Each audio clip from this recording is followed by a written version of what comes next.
أعوذ بالله من الشيطان الرجيم. بسم الله الرحمن الرحيم.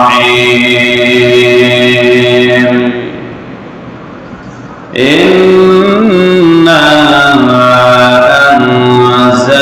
أنزلناه في ليلة القدر وما أدراك ما ليلة القدر. ليلة القدر خير من 1000 شهر. تنزل الملائكة والروح فيها بإذن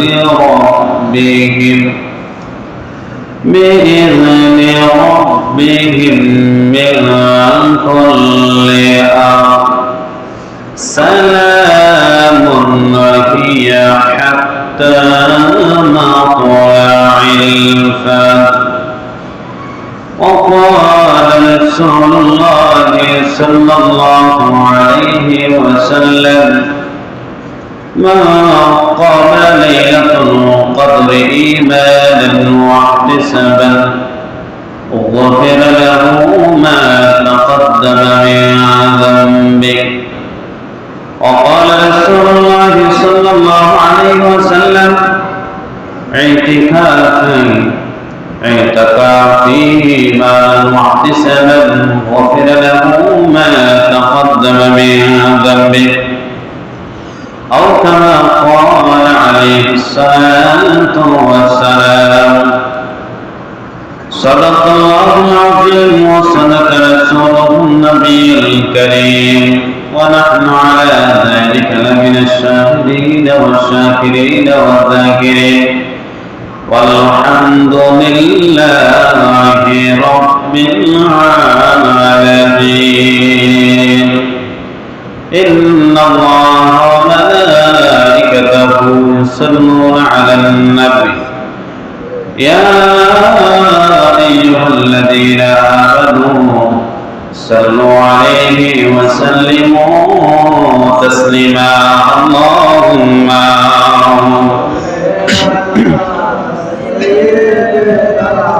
مولانا محمد وعلى آله سيدنا محمد درود پاری جوڑے سونے اے مومن مسلمان بشیر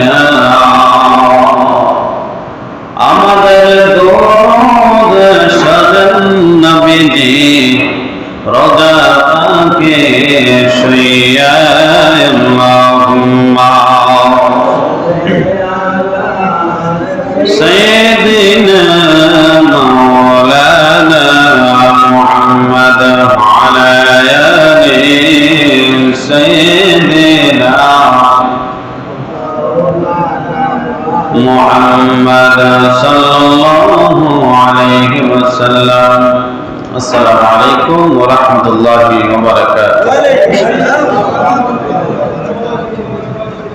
الله পাকের দরবারে অসংখ্য অগণিত শুকর ও সুজুদ যে আল্লাহ পাক অত্যন্ত দয়া করে মায়া করে পবিত্র রমজান মাসে মসজিদে আসার এবং বসার তৌফিক দিয়েছেন। তাই আমরা অন্তঃস্থল থেকে মহাব্বতে জুড়ে ফেলে বলি আলহামদুলিল্লাহ। এক এক করে আমাদের কাছ থেকে 20 রমজান চলে যাচ্ছে। একবার আমরা চিন্তা করি না যে আল্লাহ পাক আমাদের নামাজ, আমাদের রোজা, আমাদের ইফতার, আমাদের সাহরি কবুল করেছেন কিনা? কবুল করার মালিক কে? আল্লাহ। ইবাদত আমরা করতে পারবো, কিন্তু আমরা বলতে পারবো না যে আল্লাহ কবুল হয়েছে বলতে পারবো? তারপরে মনের একটা আশা আবেগ যে আল্লাহ নামাজে দাঁড়াইছি, কোনো দিক দিয়ে মন যায় না, কোনো দিক দিয়ে চিন্তা করি নাই, ভাবনা করি নাই, কিন্তু একমাত্র আপনারই চিন্তা, সূরা কেরাত ঠিকভাবে পড়ছি, মনে একটা জাগ্রত আসতে পারে যে আল্লাহ আজকের নামাজটা হয়তো আপনার দরবারে কবুল হয়েছে। কি এরকম হয় না? অনেক সময় হয়, দেখবেন 2 রাকাত নামাজে দাঁড়াইলে কোনো চিন্তা নাই, কোনো টেনশন নাই, বিভিন্ন ধরনের চিন্তা পেরেশানি নেই, দুনিয়াবি চিন্তা নাই, দেখবেন এই দিন মনে হয় যে আমার নামাজটা আল্লাহ দরবারে কবুল হয়েছে। এরকম হয় না? অনেক সময়।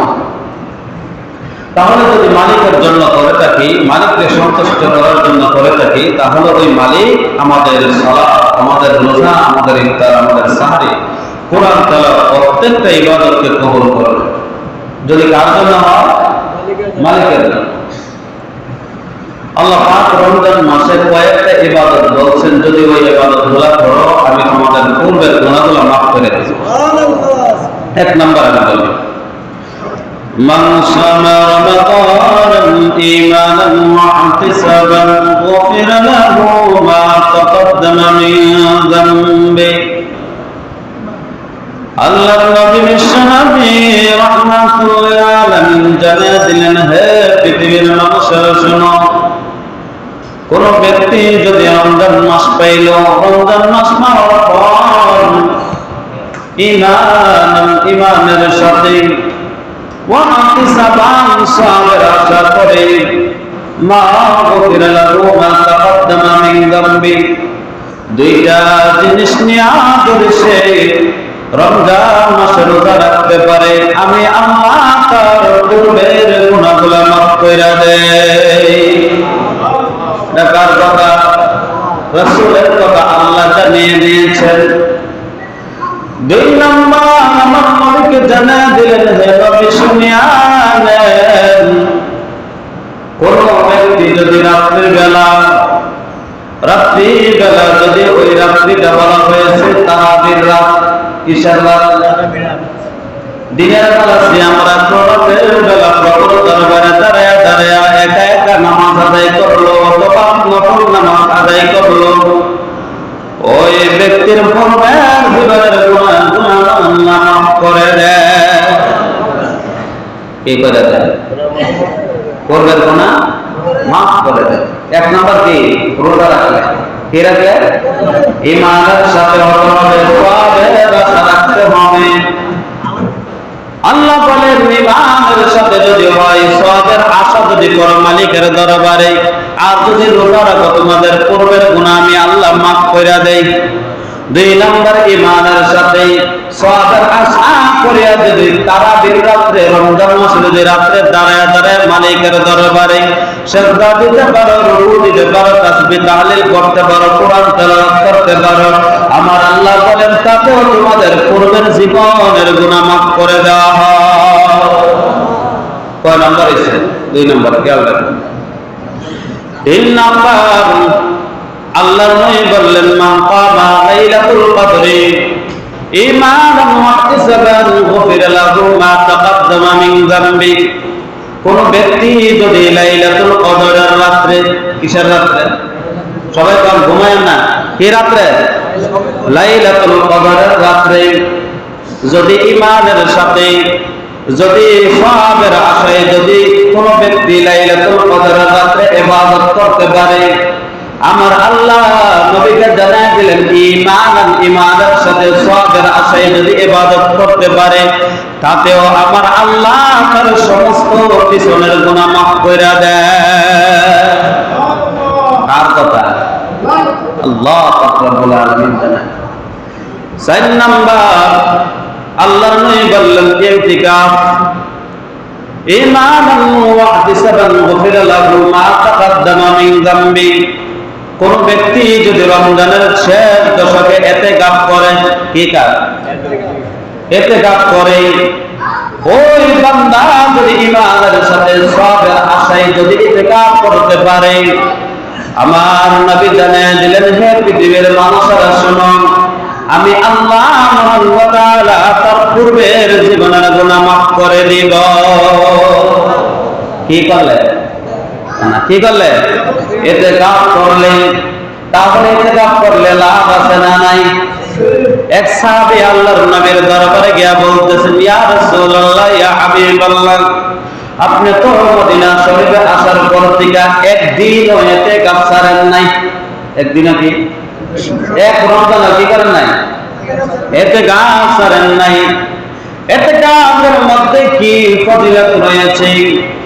আমাদের দেশের ভিতরে তাকাইলে দেখবেন আল্লাহর নবী বললেন, শেষ দশকে লাইলাতুল কদর তালাশ করো। কি তালাশ করো? কথা বলেছেন লাইলাতুল কদর তালাশ করো। আমরা এখন বর্তমানে মার্কেটে গিয়া কাপড় তালাশ করেন। বুঝেন না কথা? নবীর উল্টা ভাবে আমরা চলতেছি। মার্কেটে গেলেও মানুষ আছে না নাই? নাই মনে হয় মার্কেটে। মার্কেটে ঢোকাই জানা টেলাটেলির কারণে। কারণ হলো নবী বলছেন তোমরা শেষ দশকে লাইলাতুল কদর তালাশ করো, কিন্তু তারা গিয়া মার্কেটে গিয়া বিভিন্ন জিনিস তালাশ করে। বোঝা গেল তারা নবীর উম্মত নয়, তারা হলো নবীর উম্মতের যে আরো তারা উম্মতের চেয়ে আরো তারা। তাদের আল্লাহ রাসূল বলছেন যে আমি কোনোদিন কি করি নাই? ইতিকাফ ছাড়ি নাই। কিন্তু আমরা এই আমলটা বর্তমানে করতেছি। কি করতেছি? বিভিন্ন মসজিদে দেখবেন ইতিকাফ করতে গেলে 12 মানুষ আনে। 12 বোঝেন না আপনারা? এলাকার ভিতরে একটা মানুষ জানা যে ইতিকাফ করবো, তারপরে অন্য এলাকার থেকে কি করে কতটা 5000 টাকা দিব 10 দিন বইলে। এরকম মনে আপনারা শুনছেন না কোনোদিন? কোনোদিন শোনেন নাই? অন্য এলাকার আমিও দেখছি 5000 টাকা 10,000 টাকা কন্ট্রাক্ট করে 10 দিন যদি থাকে ইতিকাফ। আচ্ছা বলুন তো ইতিকাফ কার লেগে করবো? আল্লাহর জন্য। যে ব্যক্তি করবে এই ব্যক্তির লেগে করবো। কিন্তু ওই মহল্লা গুনাহ থেকে বাঁচার জন্য ওই ব্যক্তিকে টাকা দিয়া করাইতেছে, ওই ইতিকাফ জায়েজ নাই। ইতিকাফ কি নাই? সবাই বুঝছেন আমার কথা? কি নাই? ইতিকাফ জায়েজ নাই। কারণ কি? ইতিকাফ কোনো বাড়ায় চলে না। কি চলে না? বাড়ায় চলে না। ইতিকাফ হইতে মালিকের জন্য, আর দিল থেকে অন্তর থেকে যে আমি মালিককে মহব্বত করে রাসূলের ওই আমলটা আমি আঁকড়ে ধরতেছি। বুঝছেন না? তাহলে আমরা অনেক বেগালতা কইরেও মানুষের থেকে বসাইতে পারি না। কিন্তু রাসূল বলেন আমি মৃত্যুর কয়েকদিন আগে যে রমজানটা গেছে, এই রমজানে আমি 20 দিন ইতিকাফ করছি। কয়দিন? 20 দিন। আমার নবী 20 দিন ইতিকাফ করছেন, আর আমরা এখন ইতিকাফ করি না। বুঝেননি কথা? আল্লাহর নবী 1 মাস পর্যন্ত লাইলাতুল কদর তালাশ করলেন। কি তালাশ করছেন? লাইলাতুল কদর 1 মাস রমজানের মধ্যে তালাশ করছেন। প্রথম 10 দিন যখন লাইলাতুল কদর তালাশ করছেন, জিবরাইল আমিন আমার নবীর সামনে দাঁড়ায় বলেন, নবী গো, 10 দিন যে লাইলাতুল কদর তালাশ করছেন, ওই 10 দিনের ভিতরে কি লাইলাতুল কদর পেয়েছেন? জিবরাইল আমিনকে বলতেছেন, ও জিবরাইল আমিন আমি জানি না।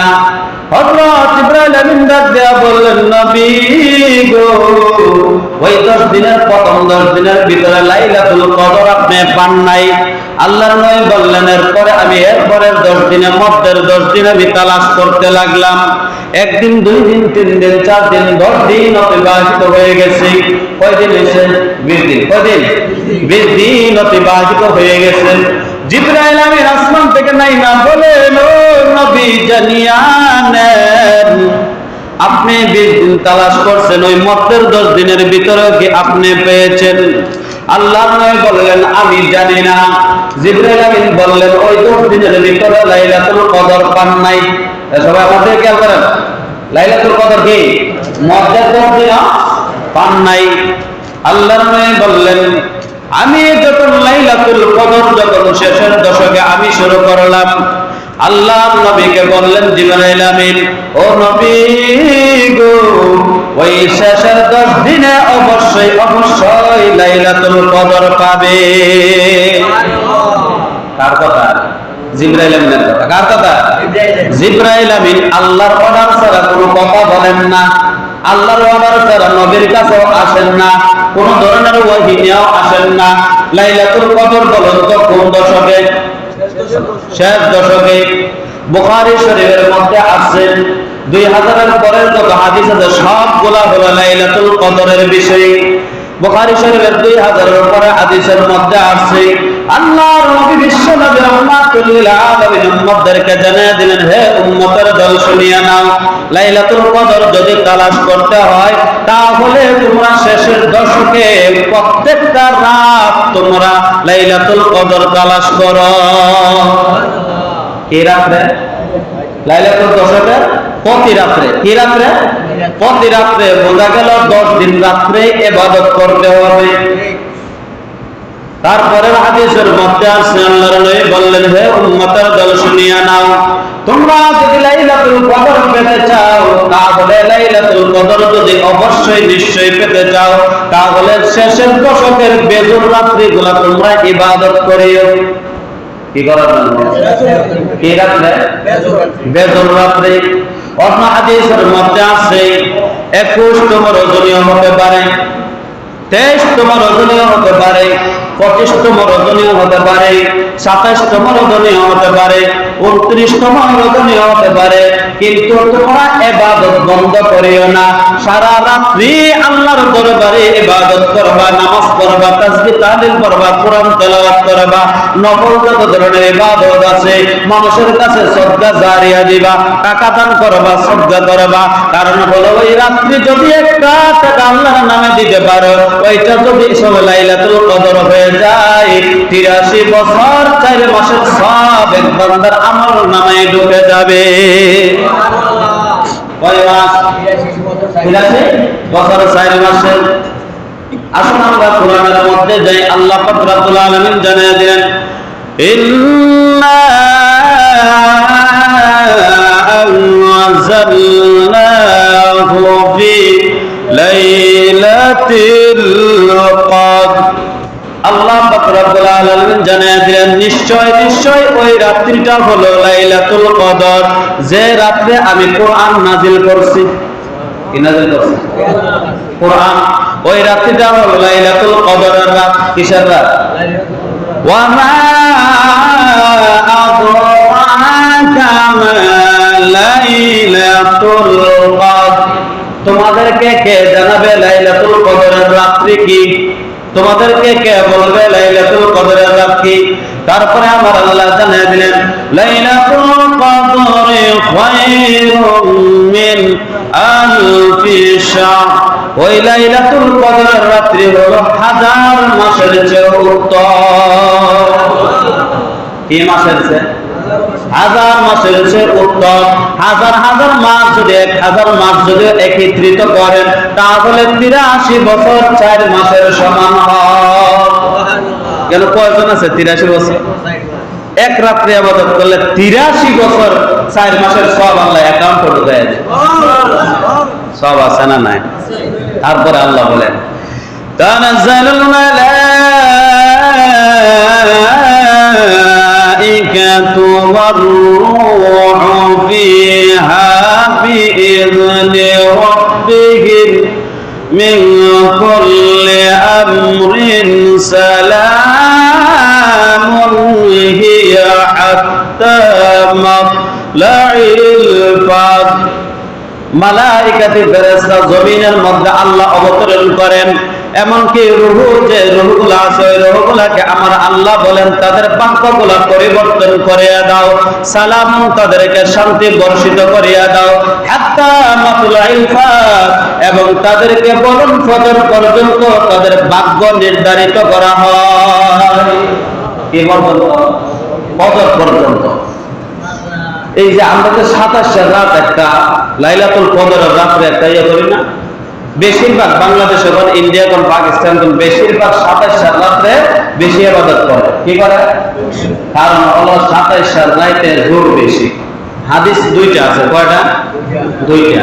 দুই হাদিসের মধ্যে বলা হয়েছে, উবাই ইবনে কাব রাদিয়াল্লাহু তাআলা আনহু বলেন, রাসূল সাল্লাল্লাহু আলাইহি ওয়াসাল্লাম হুজরাত থেকে বাহির হইয়া আমাকে বলতেছে, উবাই ইবনে কাব, আল্লাহর কসম করে বলে ওই রাত্রে তুমি ইবাদত করো, ওই রাত্রে লাইলাতুল কদর তুমি পেয়ে যাবে। ওই রাত্রে কোন রাত? 27 রাত। কোন রাত? 27 রাত। আল্লাহ রাসূল বলেন আমাকে আল্লাহ 27 রাত অবগত করাই দিয়েছেন যে এই রাতটা 27 হবে। আমি রুম থেকে বাহির হইয়া গিয়া দেখি দুইজন মুসলমান ইমানদার ঝগড়া করতেছে। কি করতেছে? ঝগড়া করতেছেন। ওই দুইজনের ঝগড়া থামাইতে যাইয়া আমি ওই কথাটা আমার আল্লাহ আমার থেকে উঠাই নিছে। কি করছেন?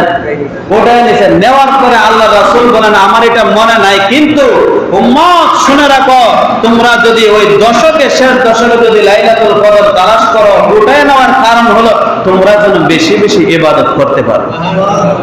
কি করতে পারো? বেশি বেশি ইবাদত করতে পারো। কারণ বেশি বেশি ইবাদত আমার আল্লাহ চায়। একদিন যদি নির্দিষ্ট এই দিন আর ইবাদত করে আর করতো না। বুঝেন না কথা? এমন অর্থ দেখেন 27 আগে আর মানুষ হয় না, 27 পরে আর মানুষ নাই। তাহলে কোন রাতে?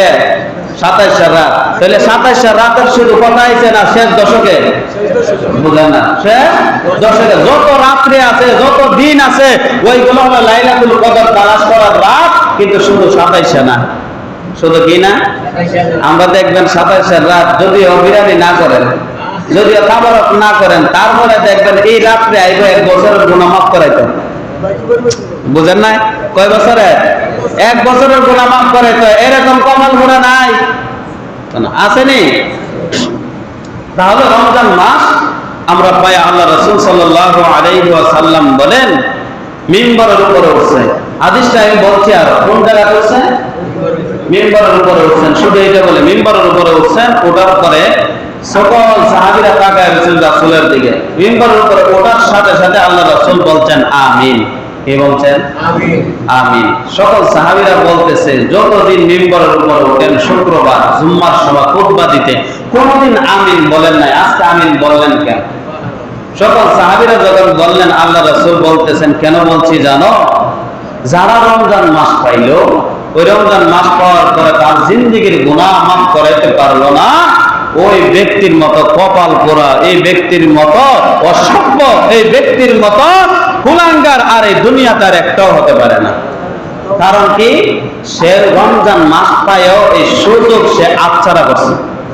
অফার কত বড় অফার, কত বড় অফার দেওয়ার পর কি সে হাতছাড়া করলো? তার মতো অবাগী কপাল পোড়া আর এই দুনিয়াতে পাপিষ্ঠ আর একটাও হতে পারে না। জিবরাইল আমিন যখন বলছে এই কথাগুলো, রাসূল বলছেন আমিন। বলুন তো, রাসূল যে জায়গা জিবরাইল আমিন বলার পর রাসূল আমিন বলছে, এই কথাটা কি গ্যারান্টিড না? অবশ্যই গ্যারান্টিড। কারণ আল্লাহ পাঠাইছেন, জিবরাইল আমিন বলছেন, বলার সাথে সাথে রাসূল বলছে আমিন। যে জায়গা আমিন বলছে, যারা রমজান মাস পাইলে গুনাহ মাফ করাইতে পারলো না, তাদের মতো কপাল পোড়া দুনিয়াতে একটাও নাই। তাদের উপরে রাসূলের লানত, তাদের উপরে আল্লাহর লানত, তাদের উপরে জিবরাইলের লানত। ঠিক কি না? হ্যাঁ?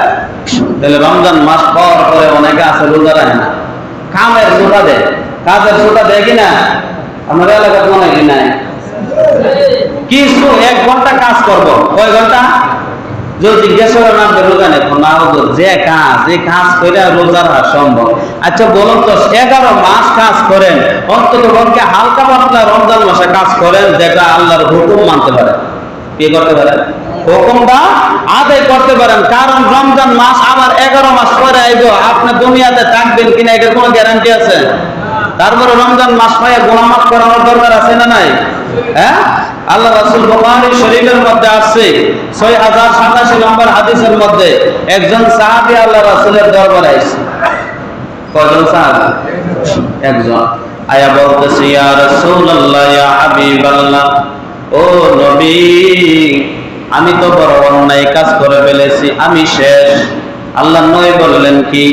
বললেন রমজান মাসে যেটা না জায়েজ, রমজানের বাহিরে যেটা জায়েজ, ওইটা আমি রমজান মাসে করে ফেলছি। এটা কি করছে? রমজান মাসে আমি করছি, ওইটা তো রমজান মাসে না জায়েজ, কিন্তু রমজানের বাহিরে এটা জায়েজ। এখন আমি কি করব? আল্লাহর রাসূল বললেন, সাহাবী, যাও তুমি একজন গোলাম আজাদ করে দাও। কয়জন? একজন গোলাম তুমি চিরদিনের জন্য আজাদ করে দাও। সাহাবী বললেন, ইয়া রাসূলুল্লাহ, ইয়া হাবিবাল্লাহ, নবী গো, আমি যেন গোলাম আজাদ করব এই ধরনের আমার টাকা পয়সাও নাই। কি নাই? টাকা পয়সাও নাই।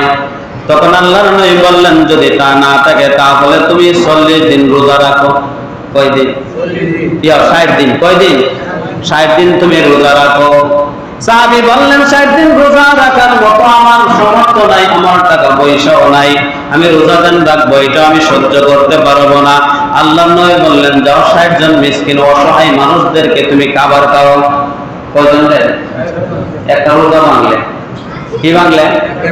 রোজা ভাঙলে দেখুন কত ধরনের শাস্তি। সাহাবী বললেন আমি তাও পারবো না, 60 জন এতিম মিসকিনদেরকেও খাওয়াতে পারবো না, অসহায় মানুষদেরকেও খাওয়াতে পারবো না। আল্লাহর নবী বললেন তুমি কি পারবা? তোমার দ্বারা তো কোনো কিছুই সম্ভব নয়। আল্লাহর নবী বড় চিন্তাতে পড়ে গেলেন, টেনশনে পড়ে গেলেন। অন্য একজন সাহাবী একটি ঝুড়ির মধ্যে করে কিছু খেজুর নিয়ে আসছে। আল্লাহর নবী বললেন কিছু আগে একটা মাসআলাকে জিজ্ঞাসা করেছিলাম। একজন সাহাবী যে জিজ্ঞাসা করেছিল বলছেন আমি আপনাকে জিজ্ঞাসা করেছিলাম, বলে যাও ওই ঝুড়ির মধ্যে কিছু খেজুর আছে, খেজুর মদিনার গরিব অসহায় মানুষদের কাছে বিলীন করে দাও। কার কাছে? গরিব অসহায় মানুষদের কাছে বিলীন করে দাও। সাহাবীরা দেয়া বললেন ও নবী আমার থেকে কি গরিব মানুষদের কাছে বিলীন করব? আল্লাহর নবী বললেন হে সাহাবী তোমার থেকে গরিব অসহায় মানুষদের কাছে বিলীন করে দাও। আল্লাহর নবীকে ডাক দিয়া বললেন ও নবী আল্লাহর কসম, আল্লাহর কসম, আল্লাহর কসম এই মদিনার ভিতরে আমার চেয়ে গরিব আর অসহায় আর কেউ নাই। আল্লাহর নবী মুস্কি হাসি দিয়া বলছেন সাহাবী যাও যাও ওই খেজুরগুলা তুমি ওই গিয়া গ্রহণ করো। সুবহান। রোজা ভাঙলে কি শাস্তি বুঝছেন? এক রোজা ভাঙলে কয়দিন? 60 দিন রোজা রাখতে হবে। কয়দিন? 60 দিন। ইচ্ছাকৃতভাবে যদি রোজা রাখেন 60 দিন, আর যদি না পারেন 60 জন এতিম মিসকিনদেরকে খাবার দিতে হবে। আর যদি তাও না পারেন তাহলে কি করতে হবে? ওই 60 দিনের ভিতরে যদি বেশি অসুস্থ হয় তাহলে আল্লাহর দরবারে তার শাস্তি গ্যারান্টিড হয়ে যাবে। কি হবে? মুসলমান এরকম নাই রোজা রাখে না? হ্যাঁ, মুসলমান বহুত আছে দেখবেন রোজা না রেখে বিভিন্ন ধরনের আবিজাবিকা এরকম নাই।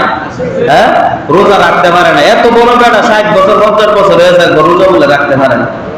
হ্যাঁ, রোজা রাখার একটা দাব আছে, আল্লাহ ফরজ করছেন, ওইটা মানুষকে অভ্যাস করছে। আপনার অভ্যাস হলো না কেন? আপনি মুসলমান না? বুঝান নাই। কাফের, মুশরিক, বেঈমান, ইহুদি, নাসারা, খ্রিস্টান এরা না রোজা নাই। মুসলমানের কি আছে? রোজা কি আছে? রোজা আছে। তাহলে ফেতরা আমাদের সমাজে কি? ফেতরা অনেকে আছে, কোন জায়গার দিবে অনেকে জানে না। যাকাত কোন জায়গার দিবে অনেকে জানে না, অনেকে আছে। যাদের যাকাত দেওয়ার সামর্থ্য আছে তারা যাকাত দেয়া দিবেন, যাদের যাকাত দেওয়ার সামর্থ্য নাই তাদেরকে যাকাত দেয়া দিবেন। বুঝছেন নি কথা? যেমন ধরেন আমার কি যাকাত দেওয়ার সামর্থ্য নাই, এরকম যদি হয় যে ব্যক্তির যাকাত দেওয়ার সামর্থ্য আছে এই ব্যক্তি যাকাত খাওয়ার সামর্থ্য রাখে না, আর যে ব্যক্তি যাকাত দেওয়ার সামর্থ্য নাই এই ব্যক্তি যাকাত খাওয়ার সামর্থ্য আছে। বুঝেন নি কথা? যাকাত দেয়া দিবেন এইভাবে। কিন্তু অনেক জায়গা এতিম মিসকিন যারা আছে তাদেরকে দেয়া দিবেন, কারণ হলো তারাই হকদার, গরিবরা হলো হকদার। গরিবরা কি হকদার। আরেকটা বিষয় বলি, অনেকে মনে করে যাকাতের জরিমানা মনে করে। কি মনে করে? আল্লাহ রাসূল সাহাবীদেরকে বলতে, সাহাবীরা এমন এক যুগ আইব যাকাতরে মানুষ জরিমানা মনে করব। যাকাতরে কি আল্লাহ আমাদের উপরে জুলুম করছে, আমরা ধন সম্পদ কামাই করতেছি, আমরা ধন সম্পদ দিলে মানুষের দিয়ে লিখতাম, এরকম হইতেছে না? অনেক শক্ত মানুষ আছে দেখেন যাকাত দিতেছে না, টাকা ব্যাংকের থেকে বাইর করতেছে না। টাকা দেন তুই সেমক জায়গাতে, এটার থেকে বাহির করে দেন, গরিব রে দিব। আপনার উপরে গরিবদের হক আছে, টাকা ওটার উপরে কি আছে? গরিবদের হক আছে। এটা মনে করেন না জরিমানা। আপনি গরিবরা আপনার বাড়িতে আসার আগে আপনি গরিবদের বাড়িতে গিয়ে দিয়ে দিবেন, কারণ হলো তারা আপনার কাছে হক পায়। বুঝেন না কথা? আচ্ছা বলুন তো, পাওনাদার কি এই যারা পায় এরা বাড়িতে নিয়ে দেয় না? না পাওনাদার আসে? এরকম করা যাবে না। আমরা যারা যাকাত দিব এরা গরিব মিসকিন এতিমদের বাড়িতে এমন ভাবে দিব যাতে অন্য গরিবরা না শুনে। কেন? এর তো একটা আত্মমর্যাদা আছে। কি আছে? অনেকে আছে দেখবেন অসহায়, কিন্তু কোনো মানুষের কাছে হাত পাতে না। এই অসহায় দেখে দেখে আপনারা যাকাত দিয়ে কারণ এটা কাজে লাগবে, কারণ সে মুখে বলতে পারে না কিন্তু সইতে পারে না, কিন্তু সে যাকাত খাইতে চায় না, কিন্তু ওই মানুষের হাতে মুঠ করে টাকাগুলা দিবেন, ওইটা আরো বেশি সওয়াব হবে। এটা কি বেশি সওয়াব হবে। আমাদের মধ্যে এখন যাকাত ফিতরা এগুলা মিছিল দিয়া করে, কি দিয়া মিছিল বুঝেননি? আল্লাহ রাসূল বলছেন যারা যাকাত না দিবে, কি না দিবেন? যাকাত না দিবে, হাসরের ময়দানে টেকো সাপ, কি সাপ? টেকো সাপ, বিষাক্ত সাপ। একটা সাপ যদি একবার দংশন করে ওই পৃথিবীর মানুষ, আল্লাহ রাসূল বলছে পৃথিবীতে যদি একটু বিষ দেওয়া হয় সমস্ত গাছ গিরি যা আছে পানি লতা যা আছে সব কিছু বিষাক্ত হয়ে যাবে, সবকিছু কি এলাকার বিষ আছে নেই। ওই টেকো সাপ ওই তার যাকাত মাল, আনা কানজুকা ওয়া আনা মালুকা, তার মাল তার সম্পদ তার চেহারার সামনে এসে বলবে যে আমি তোমার সম্পদ, আমি তোমার মাল, আজকে তার গলার মধ্যে পেঁচায় এমন ভাবে ধরবে এটা দুনিয়া ষোলো সাপ না, দুনিয়ার কি না, এটার বর এটার ওজন গ্রহণ করার মতো মানুষ থাকবে না, এটার ওজন বহু ওজন হবে, এটা তার গলার মধ্যে পেঁচায় আর সামনের দিকে বলবে আনা কানজুকা ওয়া আনা মালুকা, আমি তোমার সম্পদ, আমি তোমার মাল, তোমাকে সম্পদ দেওয়া হয়েছিল কিন্তু তুমি সম্পদগুলা তুমি পবিত্র করো নাই। কি করে নাই? পবিত্র করো নাই। কারণ যদি পবিত্র করতা, যদি যাকাত দিয়ে দিতা ওই মালগুলা কি হয়ে যেত? পবিত্র হইতো। যাকাত দিলে কি হয়? পবিত্র। আল্লাহ রাসূল বলেন যাকাত দিলে তোমরা মনে করিও যে তোমাদের সম্পদ, ধন সম্পদ, টাকা পয়সা কমতেছে না, যাকাত একদিকে দিবা, আমি আল্লাহ অন্যদিকে তোমার ওই টাকার ভিতরে আমি আল্লাহ বরকত বাড়াইয়া দিব। কার কথা? আল্লাহর কথা। আমরা কই না, যদি আমরা কামাই করতে না যাই তাহলে টাকা বাড়ে না, এরকম আছে নি? আল্লাহ কিন্তু কামাই না করার গেল অল্প টাকার ভিতরে বরকত দিতে পারেন কিনা? মালিক পারে কিনা? তাহলে এই বিশ্বাস রেখে আমরা যাকাত দিব, মনে থাকবে ইনশাআল্লাহ। আর ফিতরা কখন আদায় করবেন? ঈদের নামাজের আগে, ঈদগাহে যাওয়ার আগে সব আদায় করে দিবেন। মনে থাকবে কিসে যাওয়ার আগে? ঈদগাহে যাওয়ার আগে। অনেকে আছে সবাই সরে ঘরে 110 টাকা দিতেছে। কত টাকা? সরে ঘরে দেওয়ার জন্য নয়, যারা একবারে গরিব 110 টাকা দেওয়ার মতো সামর্থ্য আছে তাদের জন্য 110 টাকা, কিন্তু যারা কোটি কোটি টাকা আছে তাদের জন্য এটা না, তাদের জন্য 805 টাকা। 805 টাকা। কারণ হলো ওইটা যদি আদায় করেন গরিবে বেশি পাবে, ঈদের আনন্দ তাদের মধ্যে বেশি হবে। কিসের আনন্দ? যদি যাকাত ফিতরা আদায় করেন তাহলে গরিবরাও ঈদ করার দরকার আছে না? নাই? অসহায় মানুষগুলা ঈদ করার দরকার আছে, ঈদের আনন্দের দরকার আছে। তাহলে আমরা ইতিকাফ যারা করব, কি কাজ? ইতিকাফ যারা করব তারা কিছু মাসআলা জেনে নেন। 2-3টা মাসআলা বলো, বেশি বলার দরকার নাই। বিনা কারণে মসজিদ থেকে বাহির হওয়া যাবে না। কি কারণে বলছি আমি?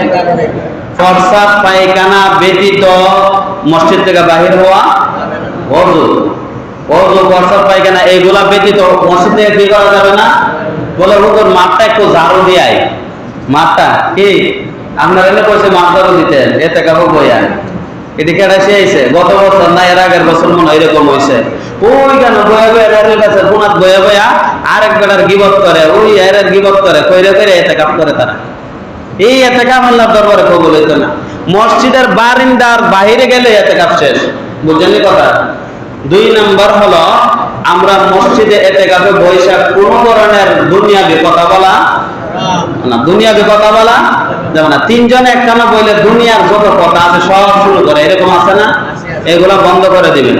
3 নম্বর হলো গোসল যদি ফরজ না হয়, কি বলছেন? রাতে কর আর দিনে কর। গোসল যদি ফরজ না হয় এমনকি বেশি সমস্যা না হয় গোসল দেওয়া জায়েজ নাই। কি কইছি আমি গল্প? গোসল দেওয়া, গোসল যদি দেন ইতিকাফ শেষ। ইতিকাফ কি শেষ? সাধারণ গোসল যদি দেন, বলেন প্রতিদিনের মতো কি গোসল দিয়া লাইলাম, ইতিকাফ কি মন থাকবো। আর বাহিরে যাইবেন না, ইতিকাফ করবেন। ইতিকাফের সাথে কোনো মানুষে গিয়া দুনিয়াবি কথা বলবেন না। ইতিকাফের এই জায়গার ভিতরে না যাওয়া সবচেয়ে ভালো। আর যদি দরকার লাগে তাহলে দিয়ে আইসা পাবেন, কিন্তু দুনিয়াবি কোনো কথা বলবেন না। যদি মনে করেন বেশি সমস্যা, আপনার মা অন্তত আত্মীয় স্বজনের ভিতরে কেউ মারা গেছে, জানাজা পড়তে যাইবেন, কিন্তু আবার জানাজার থেকে রিটার্ন আবার জানাজাটা কইরে আপনারা এসে পড়তে হবে। বুঝলেন কথা? মাসালা জানতে হবে। বেশিরভাগ আমি যত জায়গাত গেছি বেশিরভাগ মসজিদের এতেকাফ হয় না। বুঝলেন নি কথা? ঠিক আছে কত? কেন হয় না? মাসআলা জানে না। যে মানুষের মাসআলা জানে না এই মানুষের নামাজ হয় কিনা সন্দেহ আছে। কারণ কোন কারণে নামাজ ভেঙে গেছে কইতে পারে না। বুঝলেন নি? ওযু ভাঙার কারণ কয়টা? 7টা। কয়টা? এই 7টা কারণ যদি না জানে ওযু আছে না গেছে কইতে পারবে? কয়টা জানেন? নামাজ ভঙ্গের কারণ 19টা। কয়টা? 19টা যদি আমি না জানি নামাজ আছে না গেছে কইতে পারবেন? কইতে পারবেন? কইতে পারবেন। এইগুলা আগে জানার দরকার। এগুলা কি জানার দরকার। যে যত জায়গা আছে তত জায়গার মধ্যে ইমাম সাহেবরা আমি মনে করি যে তাদেরকে ইতিকাফের মাসআলাগুলো বলে দেওয়ার জন্য দরকার। ঠিক না? একটা কথা যদি না হয় এগুলা কইলে কিলা এই এত মানুষের ভিতরে ইতিকাফ করেন না মানুষ পাওয়া যায় না। আর 2-4 জন তো খাইছি এরও তো ইতিকাফ হওয়ার দরকার।